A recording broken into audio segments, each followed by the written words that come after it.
sudahkah berjalan dengan baik atau mungkin ada area yang perlu diperbaiki? Apakah Ibu siap? Siap. Oke. Untuk sesi kali ini saya ingin fokus pada aspek tertentu dalam pekerjaan Anda.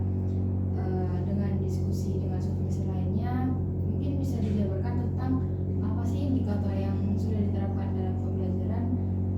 Baik, terima kasih. Saya akan menjelaskan untuk indikator yang saya terapkan ini adalah tentang pembelajaran matematika. Indikator juga mencakup kemampuan berpikir logis dan analitis, di mana siswa diharapkan mampu menyusun data.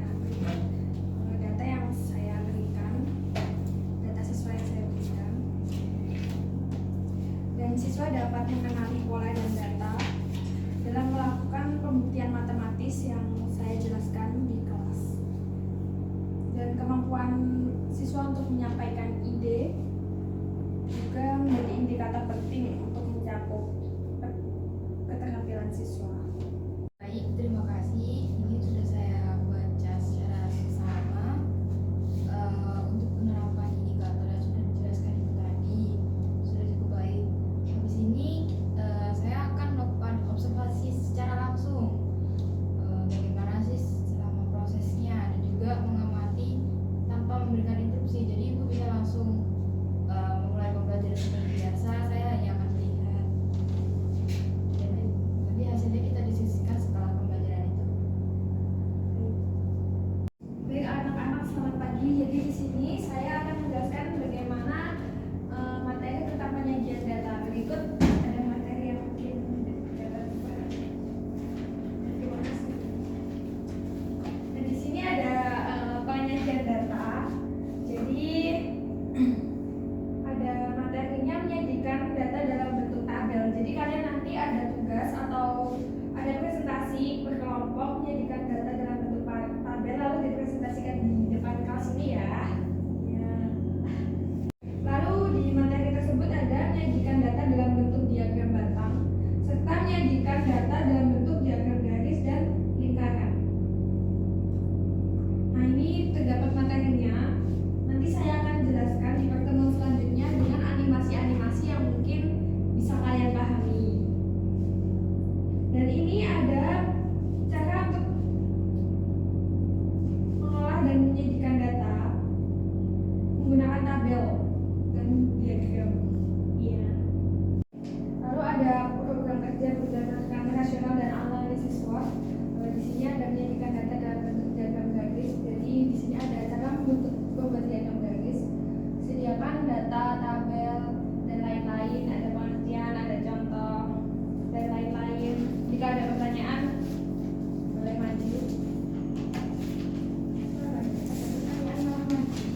Anak-anak, sebelum lanjut ke materi selanjutnya, apakah ada pertanyaan?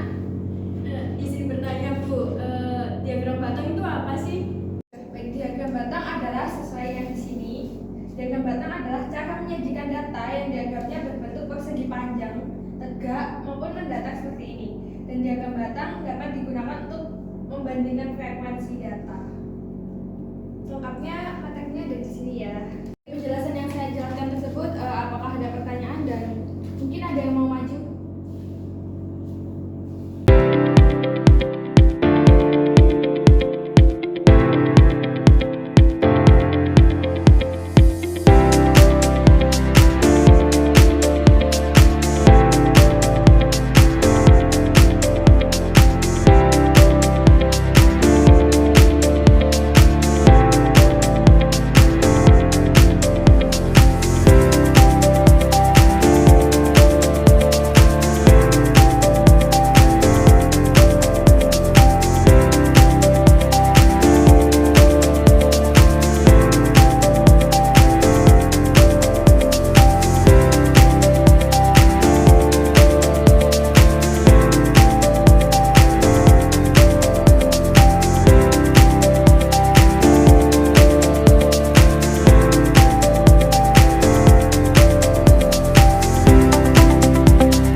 merasa ada beberapa hal yang bingung dan mungkin beberapa hal yang bisa diimprove di sekolah ini. Misalnya saya sempat merasa sedikit bingung saat menjelaskan, seperti saat menjelaskan materi pecahan yang merupakan cara untuk menyatakan bagian dari keseluruhan pecahan tersebut. Kan pecahan terdiri dari pembilang dan penyebut yang menunjukkan seberapa besar bagian tersebut dari keseluruhan. Sebagai contoh, 1/2 berarti satu bagian dari dua bagian yang sama besar dari sebuah benda atau jumlah pada lain.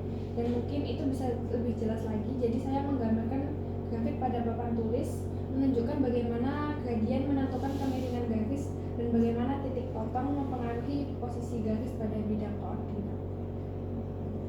Oke, saya setuju dengan pendapat Anda. Mungkin ada salah satu strategi yang bisa kita coba. Ibu bisa menggunakan diagram ataupun ilustrasi sederhana untuk para murid. Jadi itu membantu pemahaman mereka dan juga bisa membuat mereka lebih paham. Apakah ini sesuatu yang bisa diterapkan dalam praktik depannya? Saya sangat setuju karena menggunakan diagram atau ilustrasi sederhana bisa menjadi strategi yang sangat efektif untuk materi bisa dipahami oleh murid, dan ini akan membantu murid saya melihat gambaran besar dan memahami konsep yang lebih rumit daripada sebelumnya. Dan dengan ilustrasi seperti itu mungkin konsep rumit akan menjadi lebih mudah masuk otak mereka, dan saya bisa mulai menyiapkan beberapa diagram standar atau gambar pendukung yang bisa saya langsung gunakan ketika pembelajaran berlangsung, dan saya rasa ini bisa langsung diterapkan dalam pertemuan berikutnya. Terima kasih atas masukannya. Baik, terima kasih atas keterbukaan dari Ibu.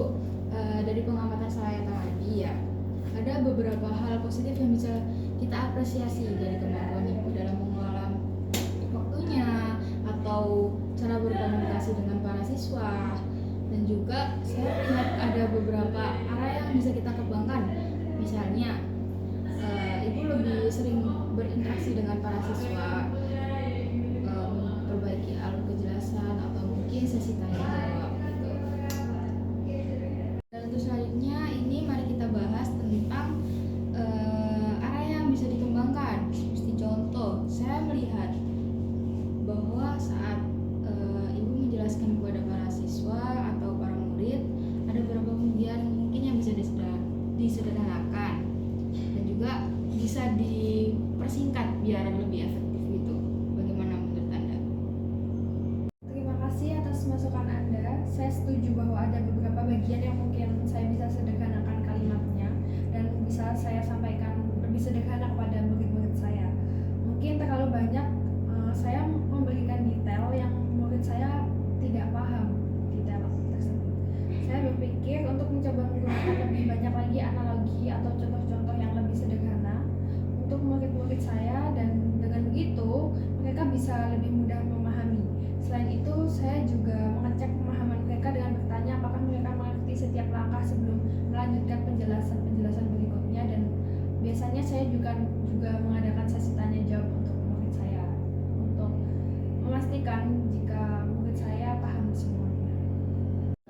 Baik, terima kasih. Saya sangat mengapresiasi keterlibatan Anda dalam sesi provisi kali ini. Dari awal kita bahas, saya yakin ada banyak hal positif yang bisa diterapkan atau dalam pekerjaan kedepannya, dan saya juga menindaklanjuti dengan catatan sikat mengenai poin-poin yang telah kita sepakati. Dan saya rasa juga semua poin yang kita bahas sudah cukup jelas, tidak ada hal lain yang mau didiskusikan. Tapi saya akan mencatat masukan dari Anda dan segera menerapkannya. Untuk kedepannya jika ada kemudian hari ada kesulitan bisa segera hubungi saya. Terima kasih atas waktunya dan kerja kerasnya. Semoga kita bisa bekerja sama dari kedepannya, meningkatkan kinerja yang lebih baik. Dan juga jika ada hal yang perlu didiskusikan lagi, saya bilang sekali lagi silakan hubungi saya kembali. Baik, terima kasih. Terima kasih atas langkah-langkah yang telah Ibu berikan, dan saya merasa langkah-langkah tersebut sangat sesuai dengan kebutuhan saya untuk mendekatkan komunikasi saya dengan para murid. Dengan mempertahankan komunikasi yang jelas dan menggunakan contoh konkret seperti yang Ibu jelaskan tersebut, saya yakin dapat membantu murid saya buat memahami konsep dengan lebih baik Dan saya akan mulai menerapkan strategi ini dalam pertemuan-pertemuan mendatang. Jika diperlukan, saya akan menghubungi Anda untuk mendapatkan saran lebih lanjut. Sekali lagi terima kasih atas bimbingannya.